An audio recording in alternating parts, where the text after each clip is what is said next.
পারিস? এগুলো তো তোকেই করতে হবে নাকি? আচ্ছা মা, আমার বাবা তো বিদেশে থাকে, আমাদের তো টাকা পয়সার অভাব নেই। তুমি তো এই কাজগুলো লোককে দিয়েও করাতে পারো। বাহ, বেশ ভালো বললি তো। তোর বন্ধু শানুকে দেখেছিস? নিজের বাড়ির কাজ নিজেই কিন্তু করে।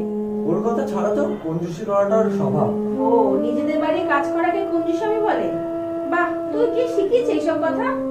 আমাকে একটা কথা বোঝাও তো, টাকা থাকতে এইসব কাজ নিজেরা কেন করতে যাবো? কোথার থেকে কি হয়ে যাবে? এর থেকে লোককে দিয়ে করানোই ভালো না? টাকার অভাব নেই বলে আমরা যেভাবে খুশি টাকা খরচা করব? তোর বাবা বিদেশে কত কষ্ট করে টাকা ইনকাম করে, আর আমরা এখানে এইটুকু কষ্ট করতে পারবো না? ফালতু টাকা কোথায় খরচা করতে বলছি? কাজের জন্যই তো বলছি, তাও সামান্য টাকা। টাকাটা কম বেশি এটা বড় কথা নয়।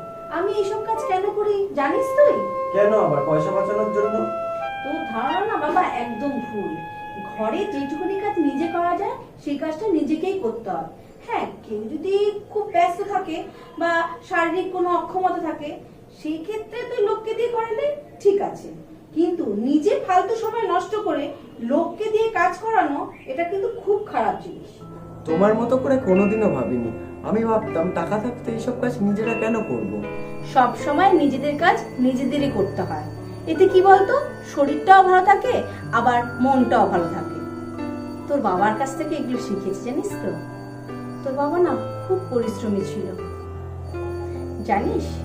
বিদেশে যাওয়ার আগে তোর বাবা আমাকে এমন ভাবে তৈরি করে গেছে যেন আমি নিজের কাজ নিজেই করতে পারি।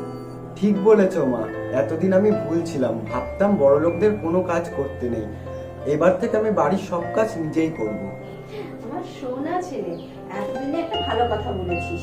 তোর এই পরিবর্তন দেখে না আমার সত্যি খুব ভালো লাগছে।